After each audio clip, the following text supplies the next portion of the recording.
Jamaah. Oh jamaah. Yeay. Alhamdulillah. Masya Allah ya.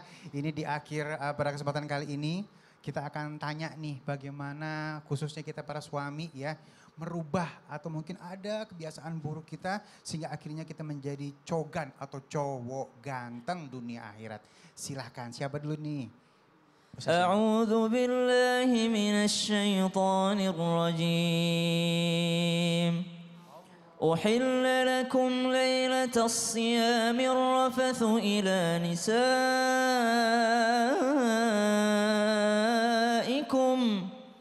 هن لباس لكم وأنتم لباس لهن ila akhir ayat. Sadaqallahul azim. Menjadi suami itu seperti dikatakan oleh guru kita tadi Ustadz Syah membacakan ayat laki-laki pakaian dari perempuan dan perempuan pakaian dari laki-laki. Dalam ayat yang lain ar-rijal qawwamuna 'alan nisa, laki-laki itu pimpinan daripada kaum wanita. Tapi bukan berarti laki-laki itu otoriter. Dia semau-maunya, ini harus taat seperti ini. Kau kalau tidak taat seperti ini akan masuk neraka Allah Subhanahu wa ta'ala. Tidak seperti itu. Setiap sesuatu itu disampaikan dengan ilmu, tata cara yang baik, tata cara yang bagus, tata cara yang indah.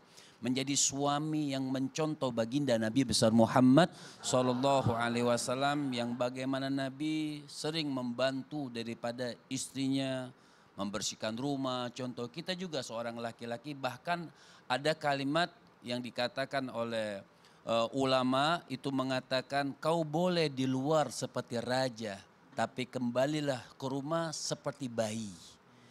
Jadilah suami yang tidak menakutkan. Walaupun kita punya haiba, punya wibawa, tapi jadilah suami yang tidak menakutkan istrinya. Jadilah suami yang tidak menakuti anak-anaknya. Jadilah suami yang mengajak istrinya ibadah.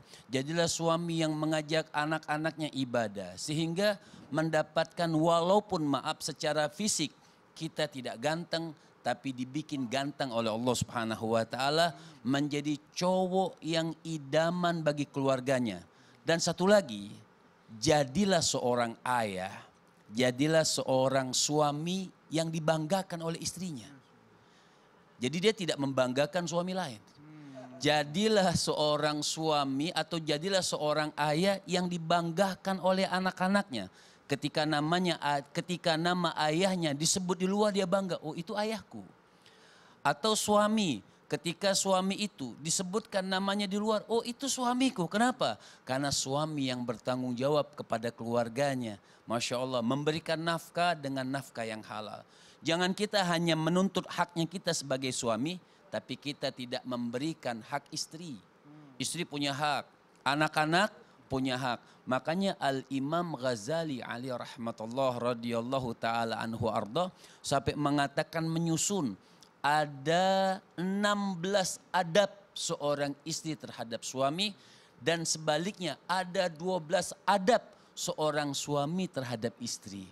Jadi istri punya adab terhadap suami dan suami juga punya adab terhadap istri. Dan juga adab seorang anak kepada orang tuanya. Dan juga adab-adabnya orang tua kepada anaknya. Jadi bukan hanya seorang suami yang hanya menuntut haknya saja, tapi tidak memberikan hak-hak anaknya untuk berpendapat, untuk berkata, untuk mendapatkan kasih sayang, untuk mendapatkan keberkahan dari Allah Subhanahu wa ta'ala melalui suami atau melalui ayah. Masya Allah, mudah-mudahan bermanfaat. Masya Allah, baik. Ustadz Maulana dan Ali mungkin ada yang kesimpulan hari ini bisa diambil? Kalau misalkan kesimpulan hari ini dan yang selama ini Ali pegang itu kita sama istri itu kan hidup bersama. Jadi dalam rumah tangga itu kita harus bisa saling bahu-membahu, tolong menolong. Karena Ali punya prinsip gini, dengan kita membantu istri dan menolong istri atau apapun itu tidak akan menurunkan marwah ataupun derajat istri di depan istri kita. Pokoknya intinya kita harus sama-sama bisa bahu-membahu dalam keadaan susah maupun senang. Masya Allah. Amin. Dan kuncinya intinya kejujuran dan komunikasi. Apapun yang Kejujuran terjadi dan kita harus komunikasi. Karena hidup berumah tangga itu kan kita butuh ketenangan. Dan itulah isinya surga. Amin. Masya Allah.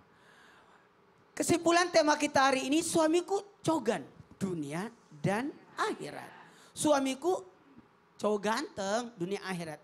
Ganteng dunia akhirat itu adalah memberikan kebahagiaan, memberikan pelindungan dan ada tanggung jawab di dalamnya. Maka seorang suami bukan dilihat dari fisiknya tapi atas apa yang ada dalam hatinya. Bagaimana akhlaknya, bagaimana ibadahnya, bagaimana perlakuannya terhadap pasangannya. Maka menjadilah cogan bukan hanya ganteng di dunia, tapi ganteng di akhirat. Karena dalam hal ini memang fisik yang pertama dilihat. Kalau mau memilih pasangan, lihat fisiknya dulu, kemudian lihat kemampuannya, kemudian lihat keluarganya, lalu lihatlah agamanya. Maka ketika kita berkata cogan itu adalah siapa? Adalah yang baik ibadahnya, yang baik akhlaknya. Mudah-mudahan kita bisa menjadi cogan, wahai suami-suami dimanapun Amin. berada. Tapi ingat, menjadilah cogannya bukannya hanya di dunia tapi juga di akhirat. Masya Amin, Allah, amin ya rabbal alamin. Terima kasih guru-guru yang dimuliakan Allah Subhanahu wa taala. Terima kasih Ali. Masya Terima Allah, kasih semuanya. Terima kasih jamaah semua yang sudah hadir dan pemirsa di rumah. Selamat beraktivitas. Jamaah. Alhamdulillah.